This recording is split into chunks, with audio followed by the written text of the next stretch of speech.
கல்கி 2898 ஏடி 2898 ஏடி பிரபாஸ் நடிச்ச இந்த படம் வந்து இந்த மாதம் ரிலீஸ் ஆக போகுதுன்னு சொல்லியிருக்காங்க.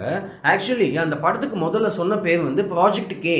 கே அப்படின்னா என்னன்னு பல பேர் கன்ஃபியூஷனில் இருக்கும்போது ஒரு ஃபங்க்ஷனில் கே அப்படின்னா அது வந்து கல்கி அப்படின்னு சொல்லிட்டு ரிவீல் பண்ணாங்க. ஸோ அந்த கல்கி 2898 சொல்லும் போதே நாம தெரிஞ்சுக்கலாம் அது வந்து ஃபியூச்சர் பேஸ்டு மூவின்னு. இப்போ நாம இருக்கும் வருஷம் வந்து 2024. இங்கிருந்து கிட்டத்தட்ட 870 ஆண்டுகள் முன்னாடி காலத்துக்கு சம்பந்தப்பட்ட படம் அது. அந்த டைம்ல தான் கல்கி அவதாரம் எடுப்பாருன்றது போல அந்த படம் எடுத்திருக்காங்க. பட் ரியாலிட்டியில கல்கி அவதாரம் எப்போ எடுப்பாரா மாட்டாரே தெரியாது. ஸோ இத்திஹாசத்துல இந்தியன் மைத்தாலஜி படி கல்கின்றது யாரு, பூமிக்கு வந்து என்ன செய்வாரு, அண்ட் படத்துல சொல்லப்பட்ட கான்செப்டுக்கும் ரியல் லைஃப் கல்கிக்கும் ஏதாவது கனெக்டிவிட்டி இருக்கான்றது இந்த வீடியோல டீகோட் பண்ணிடலாம். அதுக்கு முன்னாடி நீங்க நம்ம சேனல் இது வரைக்கும் சப்ஸ்கிரைப் பண்ணலாம், இப்போ சப்ஸ்கிரைப் பண்ணிடுங்க. அப்படியே பக்கத்தில் உள்ள பெல் ஐகானை கிளிக் பண்ணி ஆல் கிளிக் பண்ணிடுங்க. அப்பதான் அடுத்தடுத்து போடக்கூடிய வீடியோஸை நீங்க இமீடியட்டா பார்க்கலாம். இப்போ விஷ்ணு புராணத்துல பாத்தீங்கன்னா மகாவிஷ்ணு வந்து 4 யுகங்கள்ல 10 அவதாரங்கள் எடுப்பாங்கன்னு சொல்லிட்டு மென்ஷன் ஆகிருக்கு.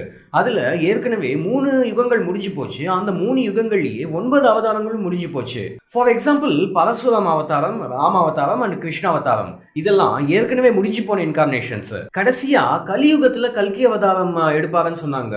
பட் எப்போ என்னன்றதுக்கான குறிப்பிட்ட வருஷம் எல்லாம் மென்ஷன் பண்ணல.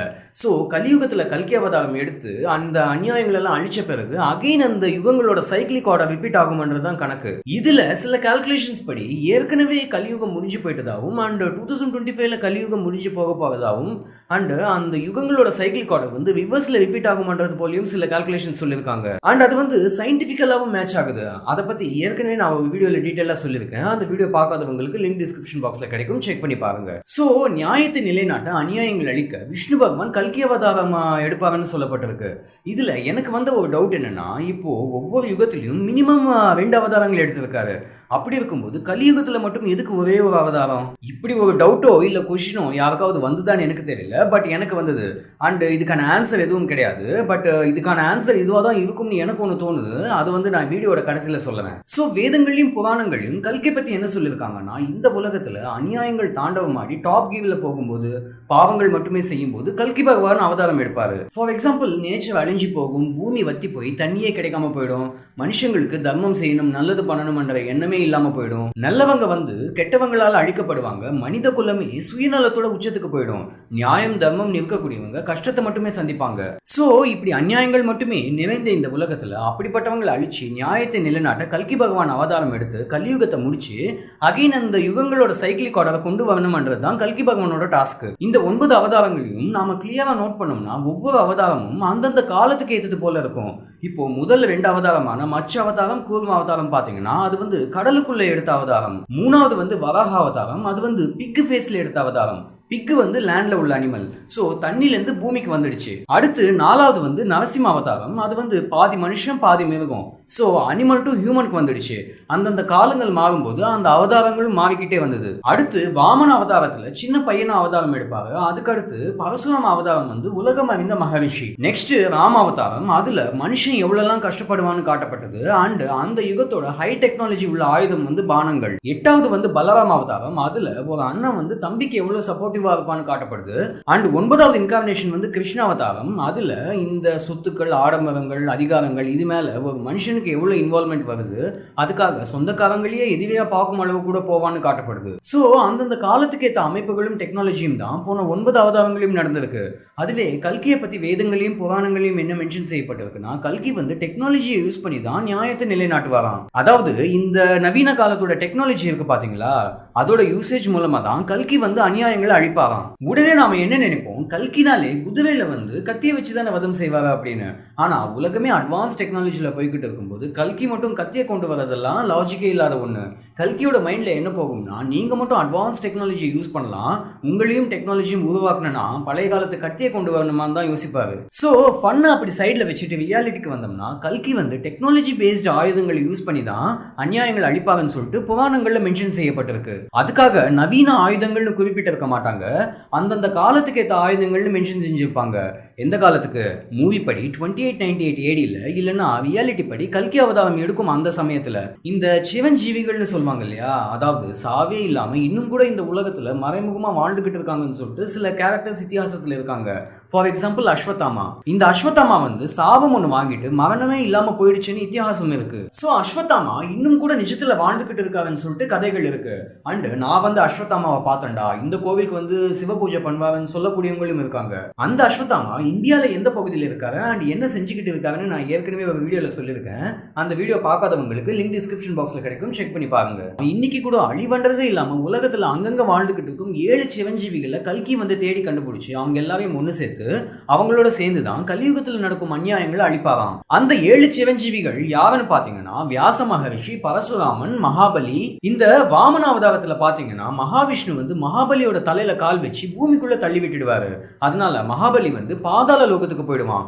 அந்த யுகத்துல அந்த காலத்துல மகாபலி வந்து ஒரு நாட்டோட மன்னன். அந்த இடம் வந்து இன்னைக்குள்ள கேரளா ரீஜியனை சேர்ந்தது. என்னதான் மகாபலி வந்து அசுர குலத்தை சேர்ந்தவனா இருந்தாலும் நேர்மையானவன், நியாயமானவன். அதனால மகாவிஷ்ணு வந்து மகாபலி கிட்ட நீ சிவஞ்சீவியா இருப்பேன்னு சொல்லிட்டு வரம் கொடுத்தாரு. சோ பாதாள லோகத்துக்கு போனாலும் வருஷத்துக்கு ஒரு தடவை தன்னோட நாட்டை வந்து பாப்பானா. அந்த பர்டிகுலர் நாள் தான் ஓணம் ஃபெஸ்டிவலா செலிப்ரேட் பண்ணிக்கிட்டு இருக்காங்க. ஸோ மகாபலி வந்து சிவஞ்சீவி. அடுத்தது வந்து அஸ்வத்தாமா. அஸ்வத்தாமாவை பத்தி ஏற்கனவே சொல்லிட்டேன். அண்ட் அடுத்தது மகாபாரதத்துல பாண்டவாசன் கௌரவாசோட குரு கிருபாச்சாரியா, அவர் கூட சிவஞ்சீவி தான். அண்ட் அடுத்தது நம்ம எல்லாருக்குமே நல்லா தெரிஞ்ச சிவஞ்சீவி ஹனுமான். அண்ட் 7வது வந்து ராவணனோட தம்பி விபீஷ்ணாவும் சிவஞ்சீவின்னு சொல்லியிருக்காங்க. ராமாயண யுத்தத்துல விபீஷ்ணா வந்து அண்ணனுக்கு சப்போர்ட் பண்ணாம ராமனுக்கு சப்போர்ட் பண்ணியிருக்கான். அண்ட் ராவணனுக்கு அகைன்ஸ்டா யுத்தமும் செஞ்சிருக்கான். ஸோ கூட போய் அண்ணனு கூட பார்க்காம நியாயத்து பக்கம் வந்து நின்னதுக்காக விபீஷ்ணாவை சிவஞ்சீவியா இவன் சொல்லிட்டு வரம் கொடுத்தாராம். ராவணன் இறந்த பிறகு விபீஷ்ணாவை ராமன் தான் இலங்கைக்கு மன்னன் ஆக்கினாரு. வால்மீகி ராமாயணத்துல ராவணனோட மனைவி மண்டோதரியை பத்தி சொல்லப்படாத கான்செப்ட் ஒன்று இருக்கு. பட் அதை மற்ற வெர்ஷன்ஸ்ல மென்ஷன் பண்ணிருக்காங்க. என்னன்னா மண்டோதரி வந்து ராவணனுக்கு ரொம்ப நல்ல மனைவி. தன்னோட புருஷன் எப்பவுமே நல்லா இருக்கணும்னு நினைக்கக்கூடியவன் அண்ட் எந்த தப்பும் பண்ணாம நியாயமா இருக்கணும்னு நினைக்கக்கூடியவ. யுத்தத்துல ராவணன் இறந்த பிறகு எல்லா அதிகாரமும் மண்டோதரி கிட்ட தான் வந்தது. ஏன்னா அவங்க தான் இலங்கைக்கு மகாராணி. ஆனா புருஷனே இல்லைன்னு ஆனதுக்கு அப்புறம் நான் மட்டும் எதுக்கு வாழணும்னு மண்டோதரி நினைச்சிட்டா. அதனால அவளும் ராவணனுடைய உடன்கட்ட போயிடணும்னு டிசைட் பண்ணிட்டா. ஸோ ஆட்சி நடத்த அவங்க தயாரா இல்ல. இது எல்லாமே ராமனோட மனசை உறுத்திடுச்சு. ஏன்னா ராமன் தானே ராவணனை கொன்னது. ராவணன் வந்து சீதாதேவியை கடத்திட்டு வந்துட்டான். ஓகே, மண்டோதரி என்ன பண்ணா? அவ ஏன் சாகணும்? ஒண்ணு வந்து மண்டோதரி ஆட்சி நடத்த தயாரா இல்ல அண்ட் அவ சாகவும் கூடாது. அண்ட் இலங்கையில நல்ல ஆட்சி அமையணும், அப்பதான் மக்களும் நல்லா இருப்பாங்க. சோ மண்டோதரி இருந்தா ஒண்ணு குவீனா இருக்கணும், இல்ல அவளோட புருஷன் கிங்கா இருக்கணும். சோ எல்லாத்தையும் கால்குலேட் பண்ண ராமன் மண்டோதரிக்கும் விபீஷனுக்கும் கல்யாணம் பண்ணி வச்சிட்டாரு. மண்டோதரி வந்து விபீஷனுக்கு அண்ணி. 2 பேருக்குமே அதுல சுத்தமா சம்மதம் இல்ல. ஆனா ஆட்சி நல்லபடியா அமையணும்னா மண்டோதரியோட புருஷன் தான் கிங்கா இருக்கணும். ஸோ கிங் அண்ட் பொசிஷனுக்கு விபீஷனை தவிர்த்து வேற யாருமே அங்கே கிடையாது. அதனால அவங்க 2 பேருக்கும் கல்யாணம் பண்ணி வச்சுதா சில ராமாயண வெர்ஷன்ஸ்ல சொல்லியிருக்காங்க. இந்த கான்செப்டை இங்கிலீஷ்ல ஆக்ட் ஆஃப் ஸ்டேட்ஸ்மேன்ஷிப்னு சொல்லுவாங்க. அதாவது நல்ல ஆட்சி அமைக்க சில ப்ரொசீஜர்ஸ் பண்ணி தான் ஆகணும். கிங்டம்காக தான் அந்த கல்யாணம் நடந்ததே தவிர ரிலேஷன்ஷிப் வைஸா விபீஷனுக்கு அண்ணி தான் மண்டோதரி. அண்ணின்றதை தாண்டி வேற எந்த ரிலேஷன்ஷிப்பும் கிடையாது. ஸோ அந்த விபீஷனும் சிவஞ்சீவி தான் இத்தியாசத்துல இருக்கு. கல்கி புராணத்துல என்ன சொல்லியிருக்காங்கன்னா பரசுராமன் தான் கல்கிக்கு ட்ரைனிங் எல்லாம் கொடுப்பாராம். ஸோ இந்தியன் மைத்தாலஜியில் கல்கியை பற்றி என்ன இருக்கோ அதே தான் படத்துலையும் கொண்டு வந்திருக்காங்க. அண்ட் டெக்னாலஜி பேஸ்டாக தான் படம் இருக்கும். அண்ட் கல்கியும் டெக்னாலஜியை பேஸ் பண்ணி தான் அநியாயங்கள் அழிப்பாங்கன்னு சொல்லிட்டு புராணங்களையும் மென்ஷன் செய்யப்பட்டிருக்கு. ஆனால் அந்த கல்கி 2898 ட்ரெய்லரில் வில்லன் யாரு, வில்லனோட கேரக்டர் என்னன்னு இன்னும் ரிவீல் ஆகலை. அநியாயங்கள் அழிக்கணும்ன்றது கல்கியோட கான்செப்ட்.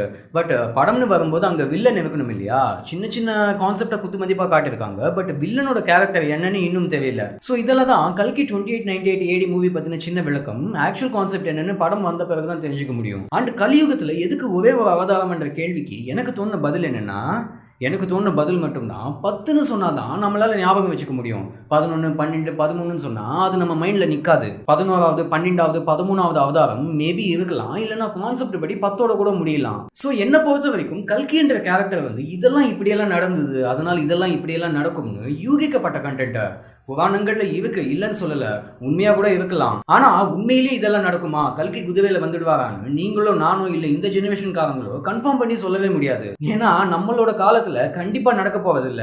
இன்னும் பல ஜெனரேஷன்ஸ் போகணும், பல ஆயிரம் ஆண்டுகள் தாண்டணும். சரி, அத்தனை ஜெனரேஷன்ஸ் தாண்டி போனா கல்கி வந்துடுவாரான்னு கேட்டா நம்மளால அதுக்கு பதில் சொல்லவே முடியாது. ஏன்னா நாம கண்டிப்பா பார்க்க போறது இல்ல.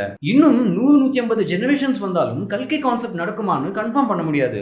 ஏன்னா கலியுகத்தோட டைம் பீரியட் வந்து பல லட்சம் ஆண்டுகள்னு சொல்லுவாங்க. சோ கல்கி வந்து உண்மைன்னு நம்பப்படுற கான்செப்ட், பட் நடக்குமா நடக்காதான்னு பதில் தெரியாத கான்செப்ட்.